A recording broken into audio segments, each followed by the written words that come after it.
It's not a tumor.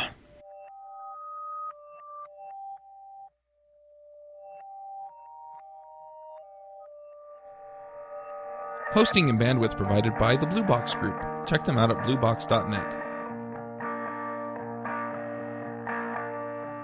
This episode is sponsored by Component One, makers of Widgmo. If you need stunning UI elements or awesome graphs and charts, then go to widgmo.com and check them out. Don't panic, they'll be paid for most of us. Hey everybody, and welcome to episode 80 of the JavaScript Jabber Show. This week on our panel we have Jamison Dance. Hey friends. Joe Eames. Hey there. AJ O'Neill. Hello. Coming at you, well, pretty live. Almost alive, huh? Yeah. I'm Charles Max Wood from devchat.tv, and I just want to remind you to go pick up my freelancing video, how I went freelance, at goingroguevideo.com. I also just posted another video to the list on how I use Evernote, so if you're interested in that, you can check that out too. We also have a special guest this week, and that's Dominic... Hey there. I have to try it. Szablewski. Almost, yes. Szablewski. Szablewski. Okay. Right. So, since you haven't been on the show before, do you want to introduce yourself? Yeah, sure. So, I'm the author of a JavaScript and HTML5 game engine called Impact. And the HTML5 part about it is basically it's using the HTML5 canvas element and the audio elements. So canvas for drawing and audio for sound, obviously. And I've been working on that game engine for 3 years now. And it's a commercial product. I'm selling it. And it's basically my main job right now. Interesting. So we did bring you on the show to talk about Impact. Do you want to just give us kind of a rundown of how you got started working on it? Yeah, sure. So I started on it working in university. And my bachelor thesis was actually building an HTML5 game. It's called Biolab Disaster. I released that in 2010, I think. And I had to actually build a game engine for this game because there was no HTML5 game engine around at that time. So after I finished the game, I thought, I have something really good right here. Maybe I can polish it up a bit more and release it open source or maybe even sell it. So I spent another 2 or 3 months writing documentation for it and polishing everything and commenting the code properly and stuff like that. And and try to sell it for this $99 on the Impact website. And that's basically the story of how this was started.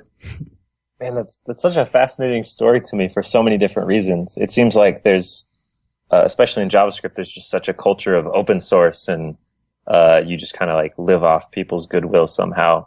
How did you make the decision to try to sell it instead of doing it open source and like doing consulting or some of the other models for making money off of software? Yeah, it's a really good question. Well, I actually had to think long and hard about this if I wanted to sell it. At first, I just wanted to publish it open source and don't write any documentation for it whatsoever. But, I was done with university and I was thinking, I don't want to get a job anywhere. I want to do freelance work and, maybe, build some iPhone games or stuff like that. And, it was just an experiment to see if I can actually sell a JavaScript framework for $99. And the result is quite surprisingly that yes, I can, that it worked out. And, I'm making a living off of it. So yeah, it's just an experiment, or just started as an experiment and it worked. Do you end up doing lots of consulting related to Impact as well? Or is it mostly just from sales of the product? It's mostly from the sales of the product. I do make some money with advertisements on my games. There's one game I published 2 years ago called Z-Type. It's a type to shoot kind of game. A shoot 'em up game where you have to type the words on the screen. And there's a small ad banner from Google on the site. And surprisingly, it still makes a lot of money each month, even 2 years after the launch. So yeah, but most of the money comes from selling the licenses, and I do some freelance work now and then. For instance, I polished some games for Google's Chrome for Android. They wanted to show off the browser, so I polished some games of mine and made sure they work really well on the browser, and stuff like that. I have to say that I'm actually very heartened by you charging for it.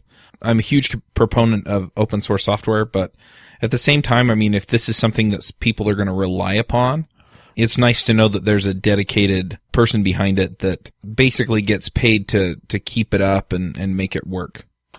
Yeah, that's one of the positive things about it. I really got some angry emails and comments in my blogs when I announced that I wanted to sell the game engine instead of releasing it open source. You had the audacity people really to charge money for it. People were really pissed off about this and asked me, how can you do that? And, it's JavaScript and it's open source anyway. So how can you charge money for it?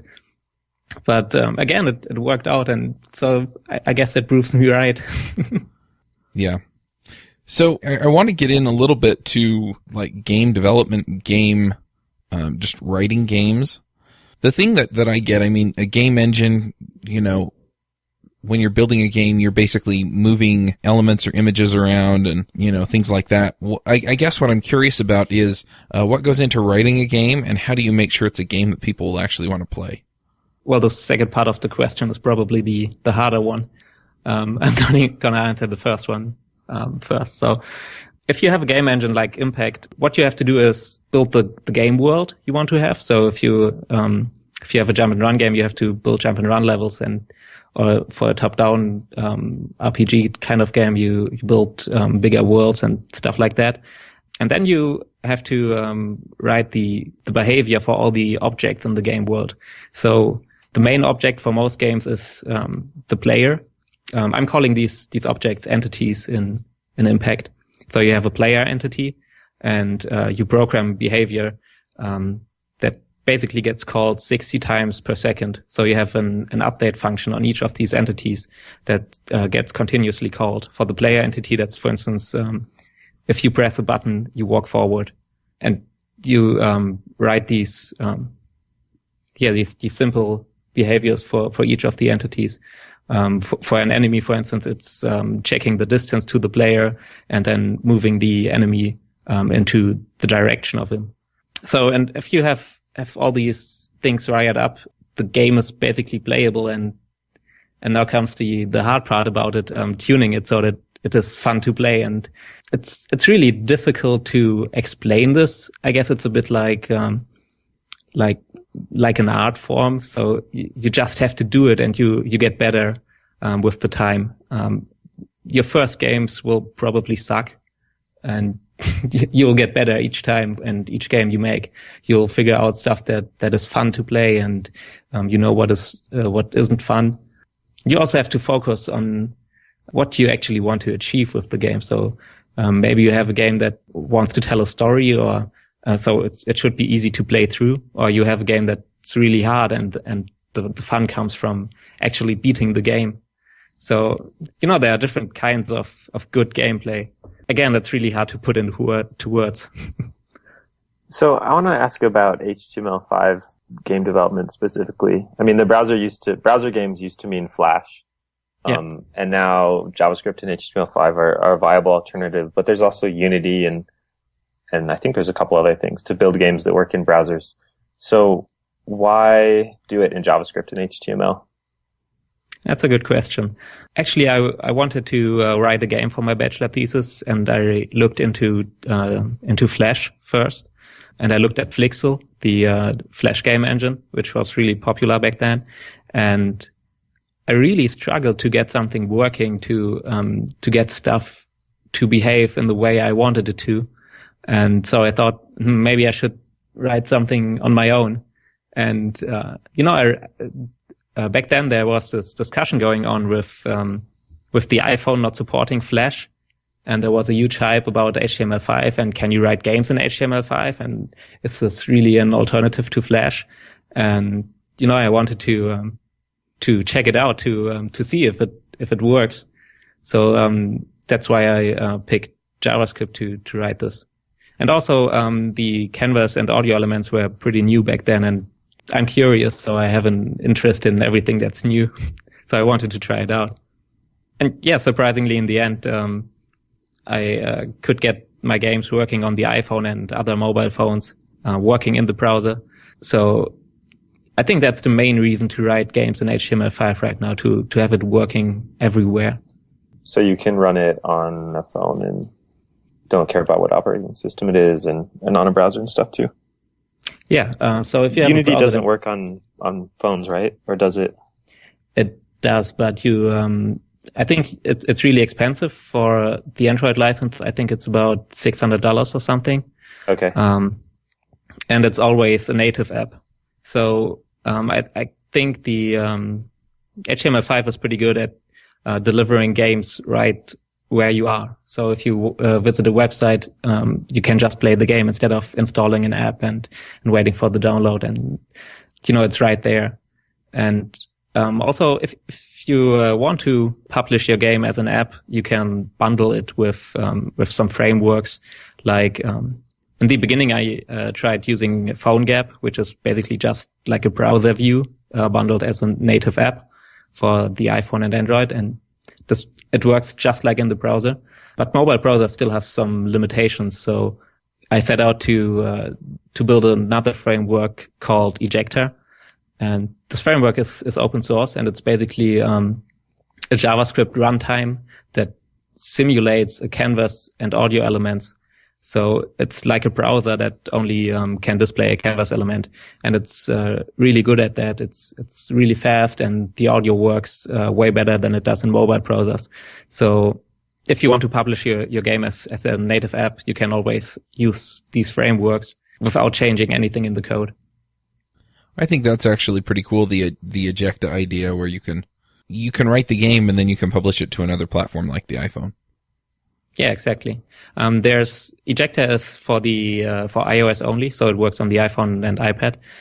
But there are a couple of other projects. Cocoon.js, for instance, works on Android as well, but it's not open source. So, you have to use I think they have a cloud compiler. So you upload your HTML5 game and they will give you the packaged app back. One thing that I want to ask about really quickly related to this is that if somebody's playing my game on the web and I want to be able to persist like some state, they're on this level, they're in this place in this world or dungeon, is there a way to do that with Ejecta? So Ejecta supports the local storage stuff, just like in the browser, where you can use local storage to you have this key value object where you just set some keys to I'm a level 5, and when you load the page again, you can read this key back. And in Ejecta, it works exactly the same way as in the browser. So if you use the local storage API, it works in the browser as the same as in Ejecta.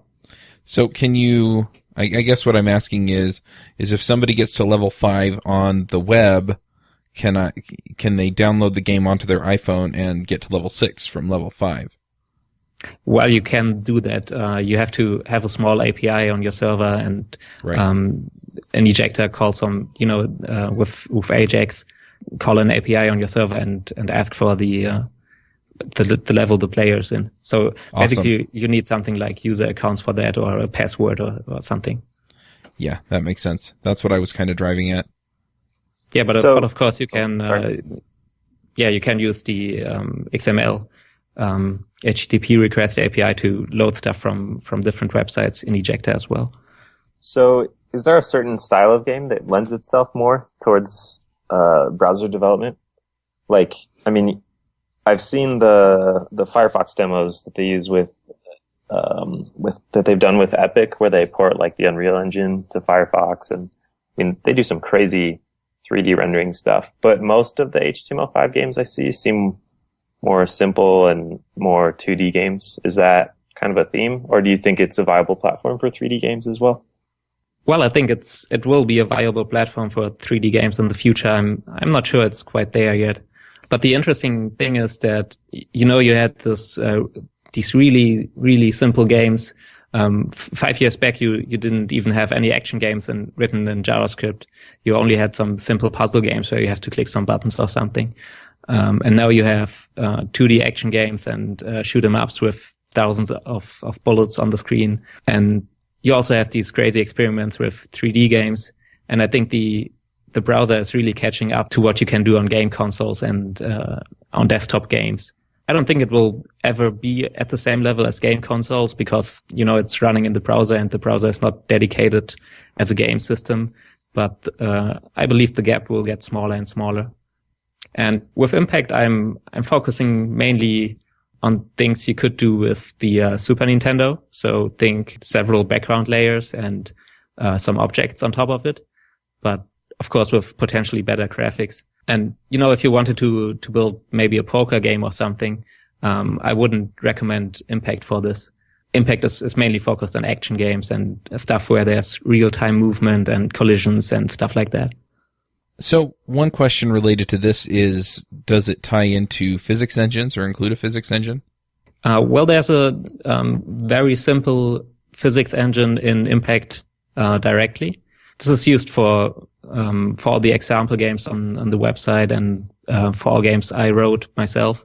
And then there's a plugin for Box2D. So if you need robust physics, with ropes and stuff like that, you can always use Box2D. But if you use Box2D, it will get a bit more complicated because you have to configure so much stuff. You have to set up all the game objects and all the vertices you have to put around your game objects and define stuff like the weight of the objects and all these things make the game development a bit more complicated. That's why Impact comes with a very simple physics engine built in that you can use for most action and arcade games. Okay, because I have this brilliant idea for a hit game called Mad Avians, and I thought,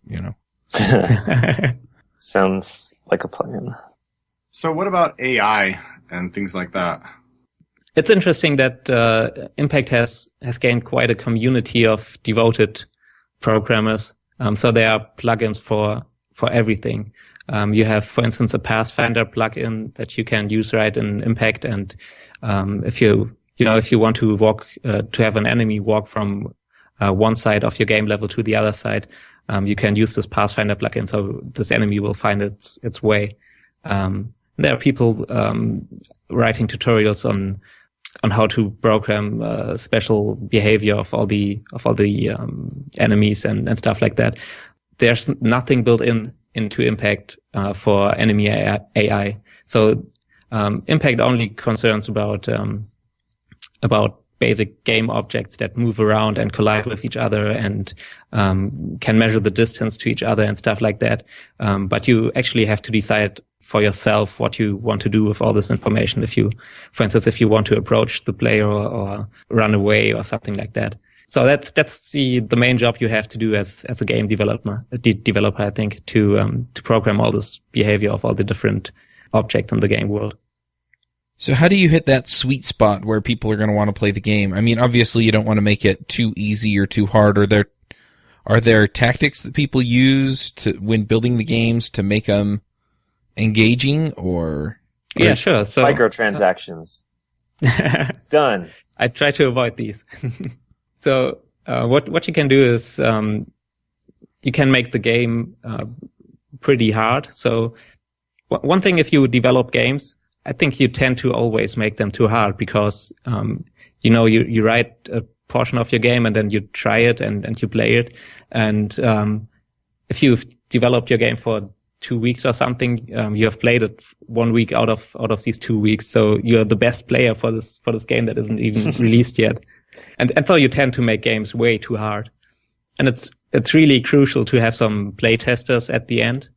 But one tactic to kind of mitigate this is to have checkpoints in your game. So what I did for Biolab Disaster for the first game I made, was to actually make it pretty hard if you are not a gamer, but there are checkpoints throughout each level where the game world persists. If you die, you just are teleported back to this checkpoint, but all the enemies you have killed will remain killed. So there's a bit of a punishment, but it's not too bad.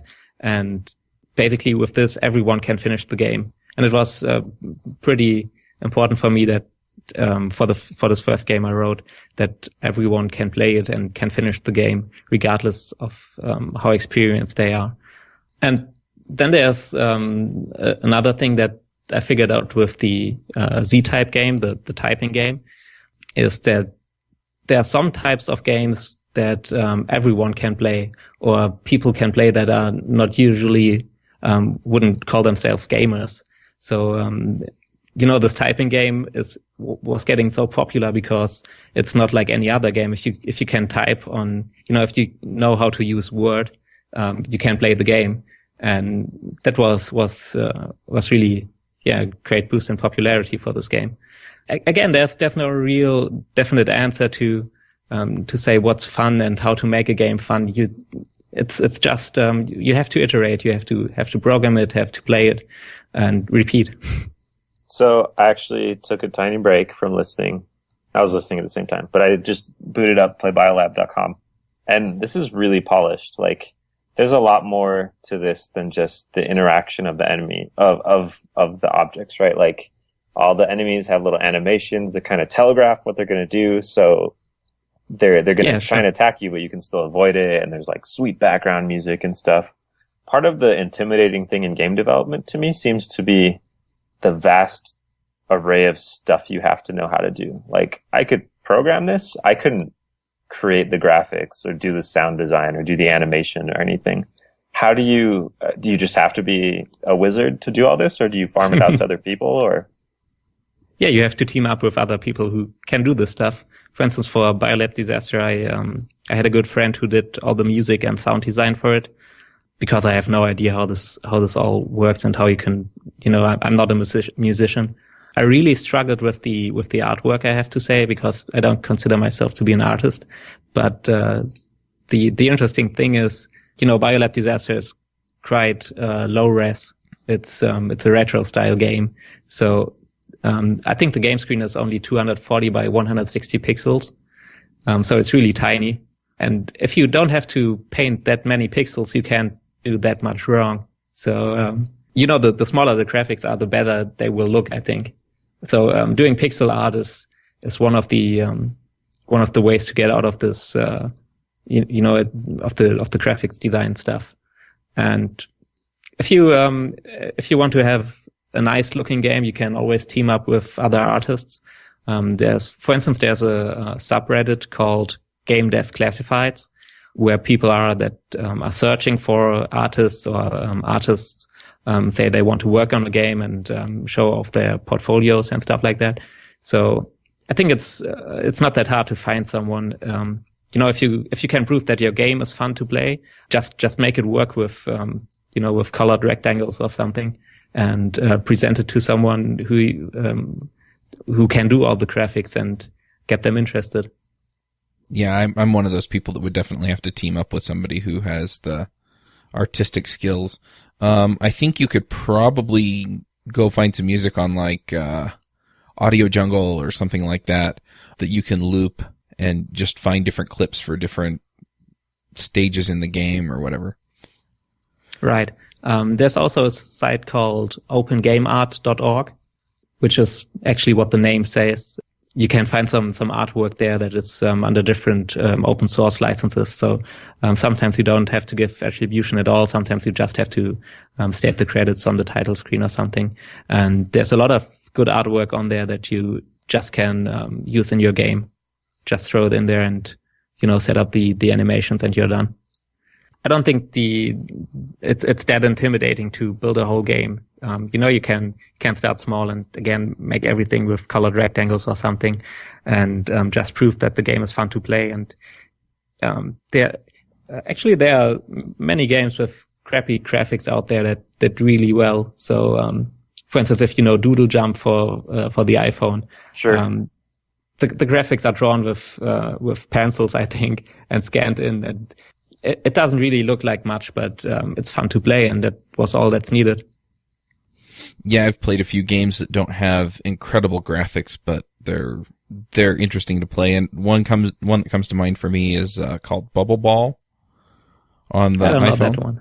Yeah, the graphics are kind of they're not they're not really polished, but it's a puzzle game. And so you're trying to figure out how to position all of your different pieces and elements so that when you release the ball, it rebounds off of everything or interacts with the different elements that you have there so that it winds up at the goal.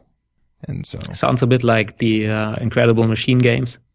I haven't seen those. You know that. They are pretty old, from the 90s, I think, where you had to, just get some objects into a goal somewhere, and you had to place all these springs and conveyor belts and stuff like that in the game world. That would be way fun. Is it Rube Goldberg or something like that? Yeah, exactly. Right. So they just give you a bucket of parts and you get to put it all together to. Yeah. Yeah, I think that could be fun.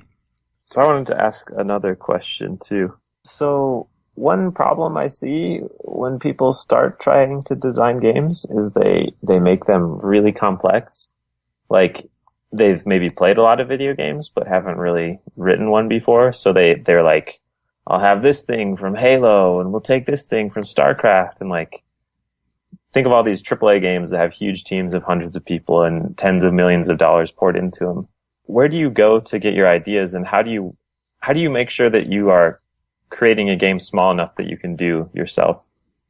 I think that just comes with experience. The interesting thing about Impact is that at the beginning it was mostly people from the web development crowd that were interested in Impact. Not so much game development people, but web development people that wanted to build games. And most of these have a programming background, and they know how complicated things will get. So, but occasionally, of course, there's someone who says, I want to make a game like World of Warcraft, but bigger and with thousands of players on the same screen and stuff like that. The problem with World of Warcraft is it doesn't do enough, and my game would be better because it'll do more stuff.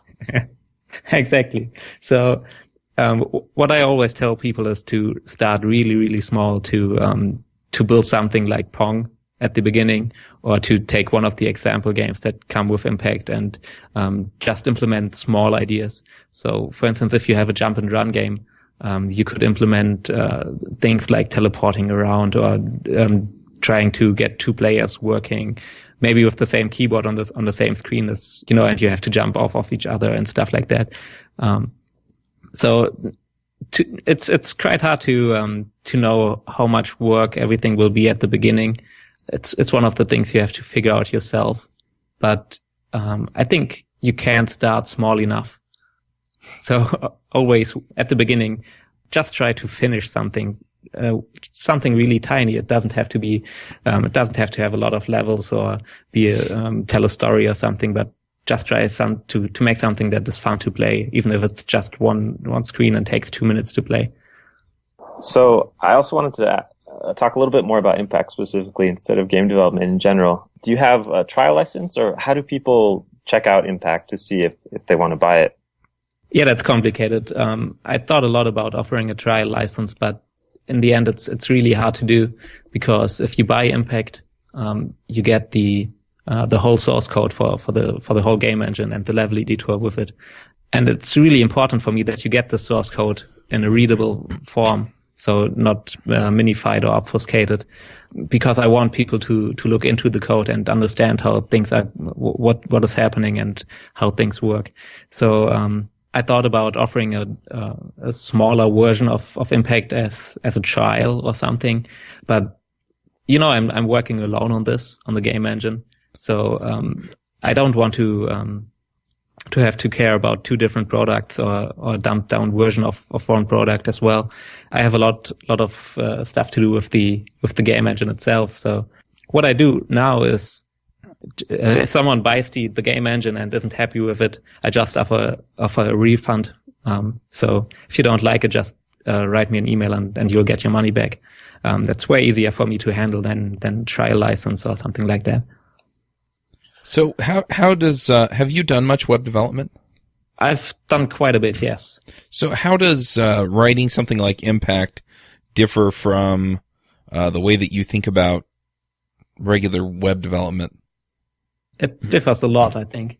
So what you have to do to write games is you have to get this idea of a run loop in your head. So a game typically renders 60 frames per second, and all the simulation that's going on is computed 60 times per second as well. So you have these update and draw functions that are called 60 times per second for each game object and for each background layer.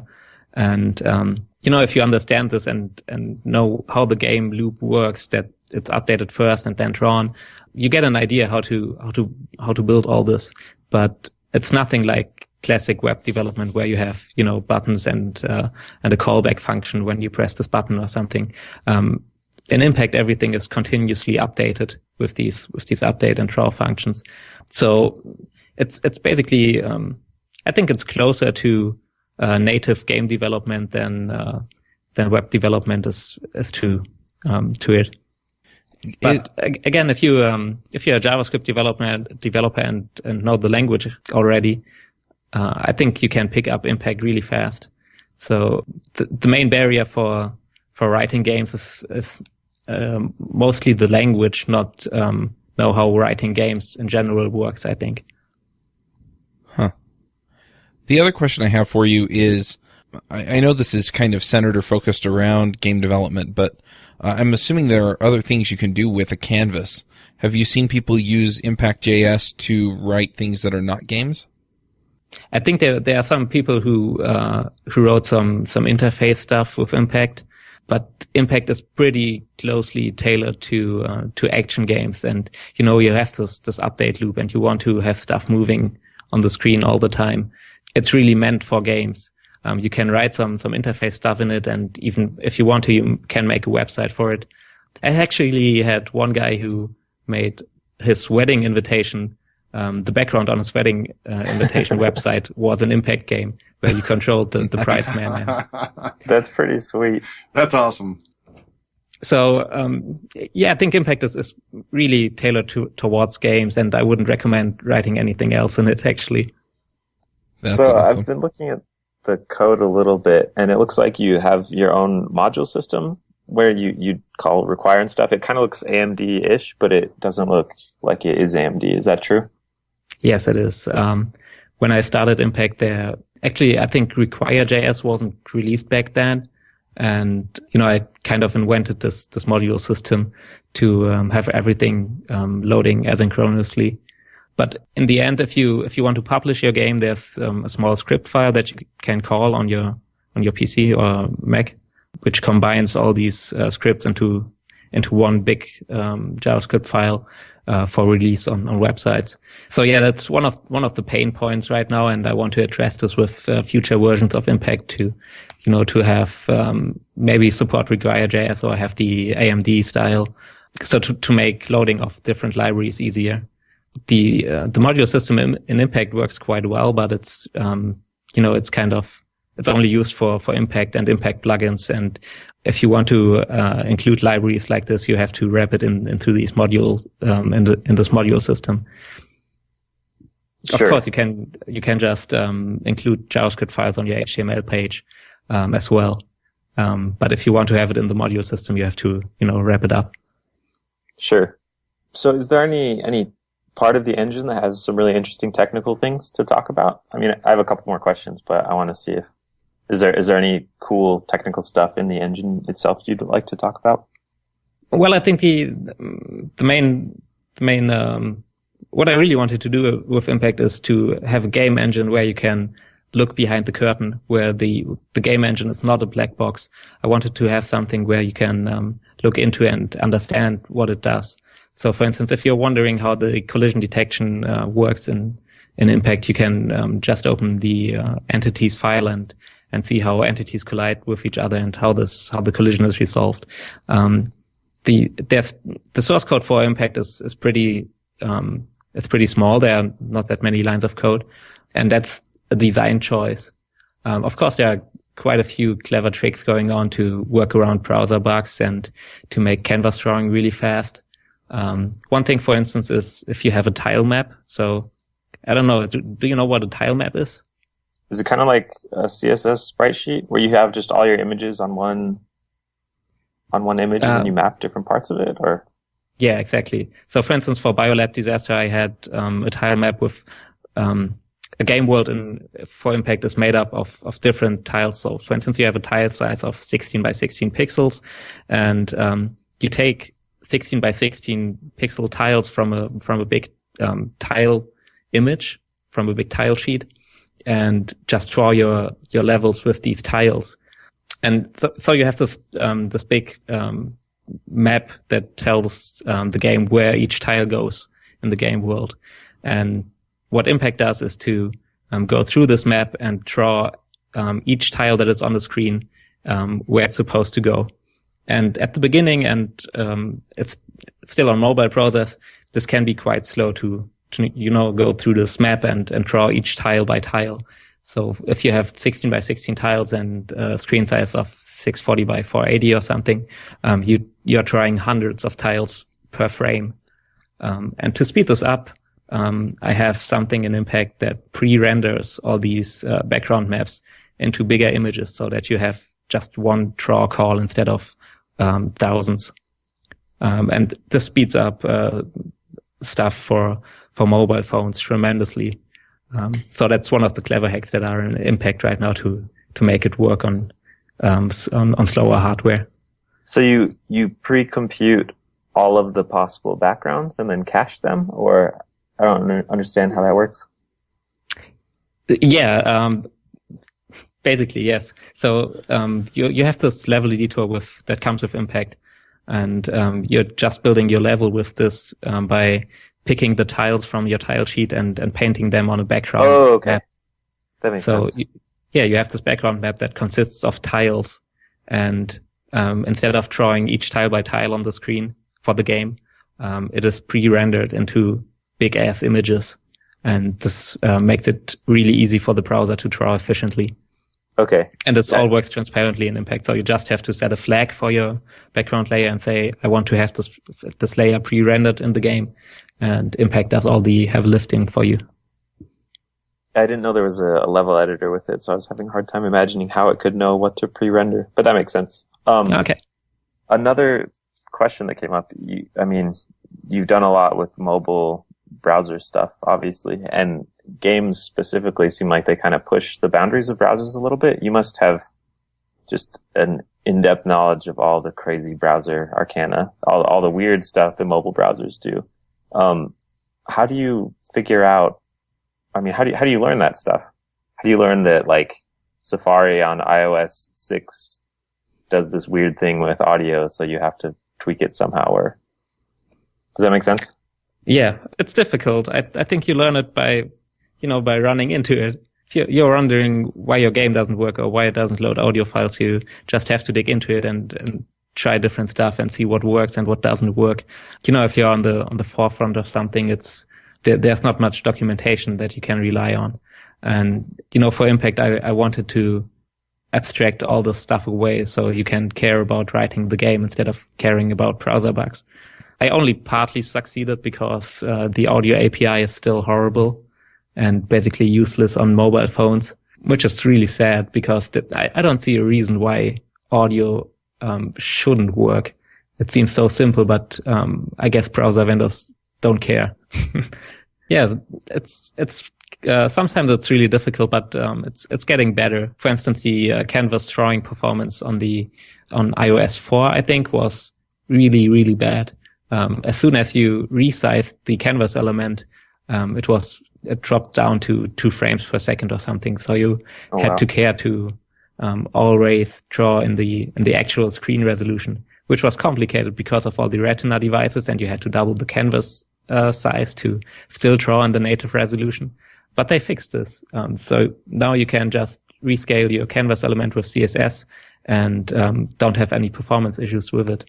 And, mobile phones are getting faster as well. So performance is not that much of a problem anymore that it was 2 or 3 years ago. So I'm hopeful. Maybe someday you can take some of the browser hacks out. Yeah, I'm looking forward to that.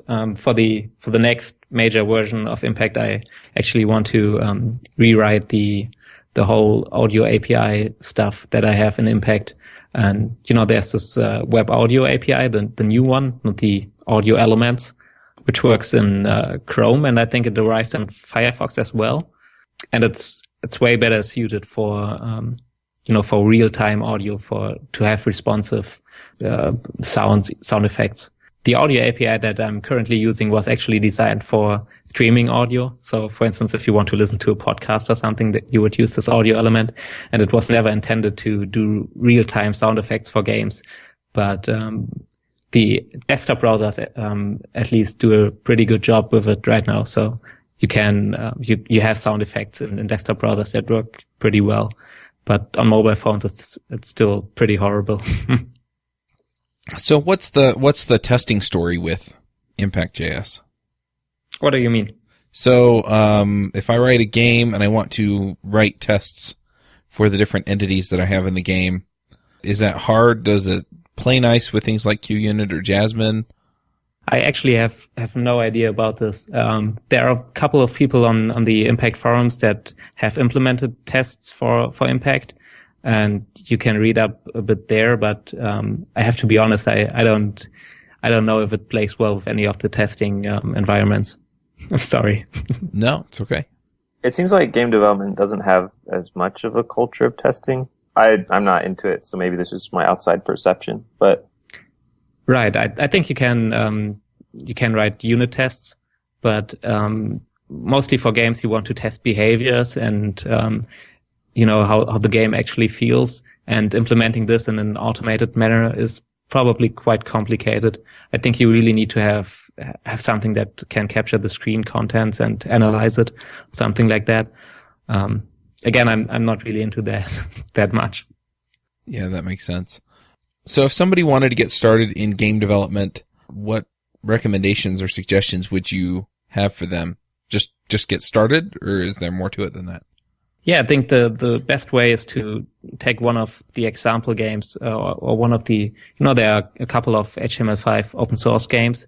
Pick something small and try to figure out how it works and to implement your own ideas on top of it. That's the one way to do it, or to, try something really simple and like Pong, and try to program Pong for a beginning, and you will figure out all this basic stuff that you need for every game. This continuous update loop and stuff like that. I think Pong is the only game I've ever written, actually. It's pretty good. I'm not a game developer. You are now. Well, yeah, I guess I developed Pong. So yeah, I guess you just have to do it to figure out how it really works and how it all ties together. There are for Impact, there are some screencasts that you can watch where some of the stuff is explained and how you use the level editor. So that's quite an easy start, I think. But yeah, have a look at example games and figure out how they work and try to change things. Even if you just begin to, if you have a Pong game and you want to make the ball faster, try to do that. If you want to have 2 pedals for each player instead of 1, try to implement this. Just little changes and see how this all ties together. So what about multiplayer and networking and communication and all that sort of stuff? Does Impact have a lot of stuff built in to support that, or is that all things you'd have to add by hand? Again, Impact hasn't anything built in for multiplayer right now. That's one of the things I want to have in the next major version. There are some people on the forums again that build plugins for networking stuff. For instance, with Socket.io, it's everything over WebSockets. You can just load a plugin and synchronize entities over 2 or 3 players, or have game rooms and let players join and leave. So there are some community solutions right now, but nothing built into Impact. Gotcha. And I have to say, it's really hard to get right. So and if you want to have a game that is networked, and especially for action games, the kind of games you typically build with Impact, you have to have everything in sync with each other. So, it's no fun to, this from the old days when you played Counter-Strike or something and you shot at the enemy and you didn't hit him but it looked like you hit him. So getting everything in sync and make it still fun to play and it's quite hard to be honest. And WebSockets add a bit of delay, so you have about, I think, 30 or 50 milliseconds to delay to sync everything up. Yeah, it's still a topic I have to research quite a bit for the next version to make this work easily. All right. Well, do you guys have any other questions, or are there things about Impact.js that we didn't ask about, Dominic, that you want to cover before we wrap up the show? How do I instantly change my job into game development and make twice as much money as I'm making right now? That's confidential. I can't answer that. It's microtransactions. That's the $1,000 Impact.js package. I'm sure that's what half the people listening to the podcast could be thinking. I want to go into game development, but I want to make more money than I'm making now. So I can address some of this just because on the Freelancer show we've talked a bit about products, and I listen to a lot of people who sell products. And the main thing that you have to know is that writing your app is only going to be about 20 to 30% of the work, and marketing it, if you want to make a lot of money on it, is going to be 70 to 80% of the work. So if you want to know how to make a lot of money writing your own games, you're going to have to figure out how to sell it. I think I was pretty lucky in that respect. The game I talked earlier about, the typing game, Z-Type, I didn't do any marketing for it at all. Someone posted it on Reddit and it went to the front page and stayed there for a day and a half, and it has been all over the web since. So I actually don't know much about marketing. I guess I'm just lucky. Yeah, it seems like for every one of those, there are hundreds of others that don't have that kind of exposure just come up. Right. You know, But if you want to monetize your impact games, the easiest thing is to just have an ad banner on the site, like Google AdSense or something, and this worked quite well for me. And if you bundle your game as a native app with Ejector or Cocoon.js, you can use the built-in APIs for the App Store for in-app purchases. So if you want to monetize your games and have these in-app purchases, you certainly can, even with HTML5 games. I think that's probably the best way right now to monetize your games. So because you didn't have any questions previously, I can tell you something interesting that came up in, I think 2 months ago. Nintendo actually approached me, and they have for their Wii U, they have a web framework called Nintendo Web Framework, which is basically like a WebKit browser that runs on the Wii, and it's you can use this framework to build apps for the Wii U. And they approached me and asked me if I wanted to try using Impact with this. And I tinkered around a bit and gave them a bit of feedback, and they updated the framework and made it really fast. So I actually presented a game of mine called X-Type with there's a lot of bullets on the screen, and it's graphically quite impressive, I think, for HTML5 games.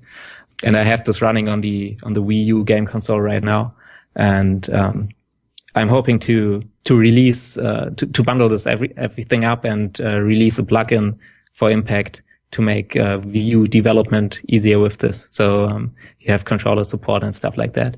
So that would again, be awesome.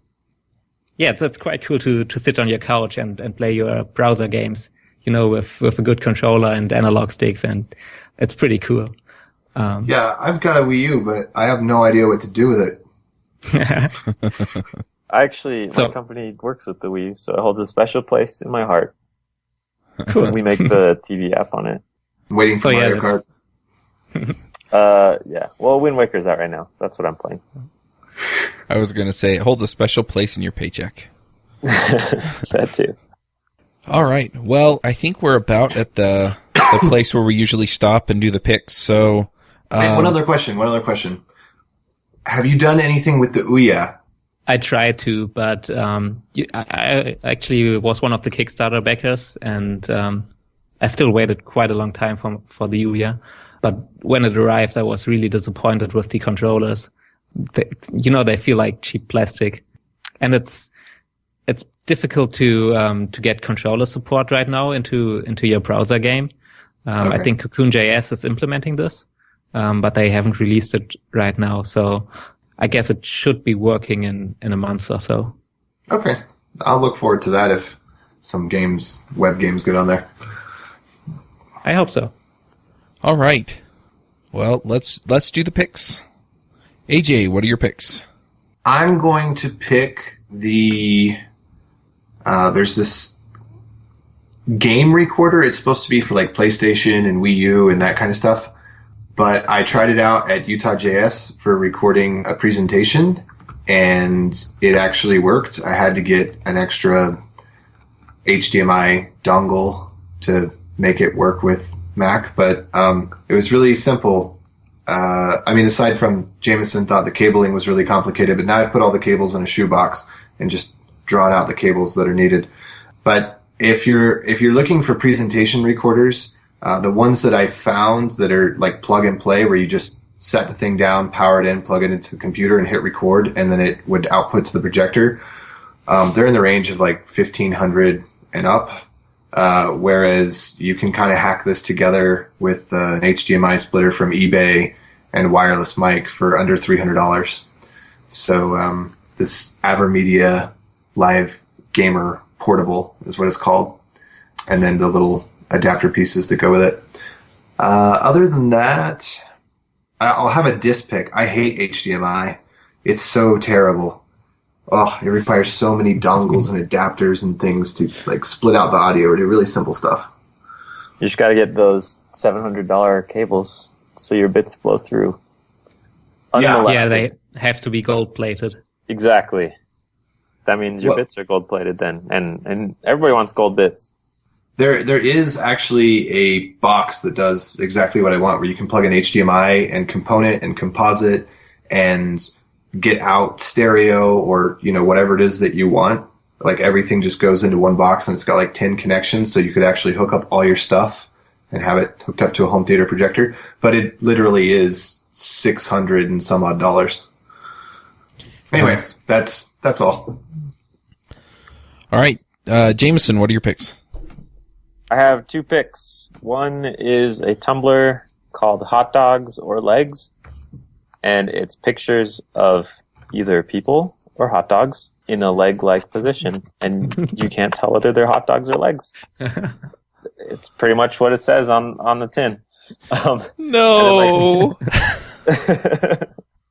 It's amazing. I think Chuck just went to it. Yeah, it's pretty good. And then my second pick is an upcoming game called Soma Systems. It's by Frictional Games, which are the people that made Penumbra and Amnesia. It's kind of a horror game. And it's not out yet, but it has a really SCP feel. If you don't know what SCP is, it's the Serve, Contain, Protect wiki. It's like this wiki of all these really creepy sci-fi horror stories. There's kind of a theme to them all, but I won't explain it all here.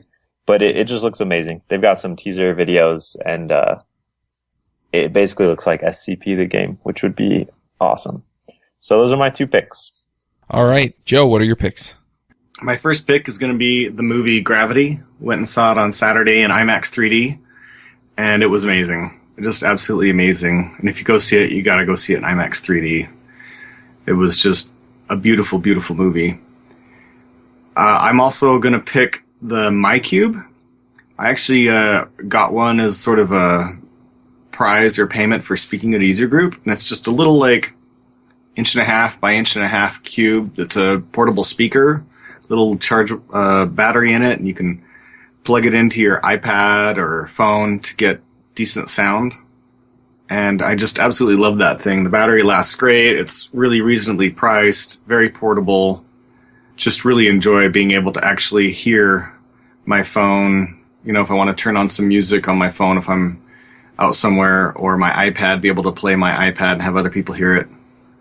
And it really has a decent volume to it.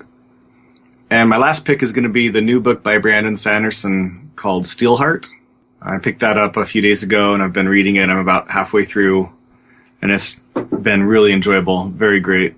Super, super, super enjoy that. I haven't read anything yet of his that I don't like, so really liked Stillheart. Nice.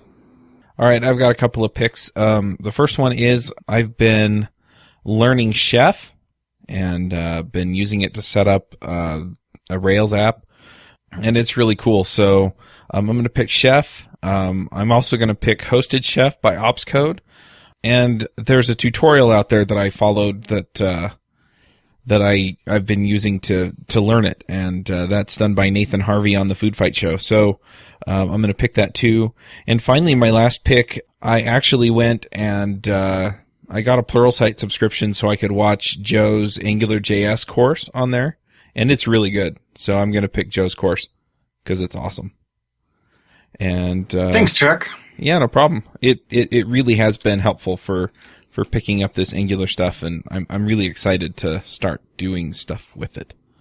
So, Dominic, what are your picks? You put me actually in a quite awkward position here because one of my picks was, I mentioned it earlier because you asked clever questions. So the first pick was opengameart.org. So this is this website where you can find artwork that you can use in your games free of charge. And there's really good stuff on there. There's some amateurish art on there as well, and but even the stuff that doesn't look as polished, you can use as a basis for your game and work on it. And one of Impact's example games actually uses artwork from this website.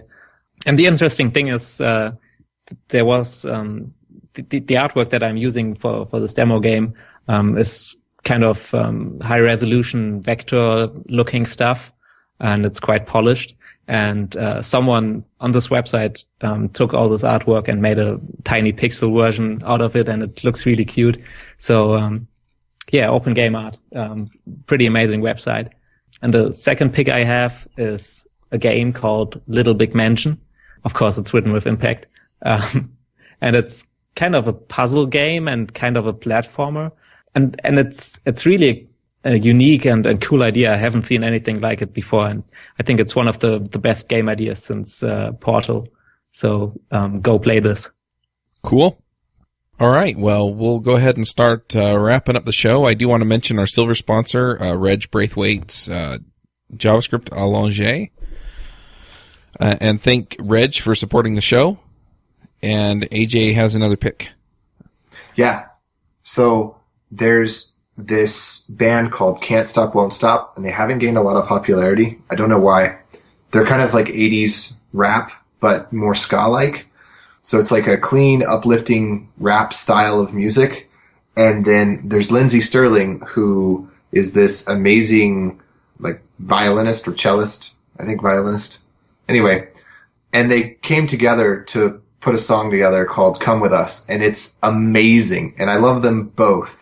So if you haven't checked out Lindsey Sterling or Can't Stop, Won't Stop, do it.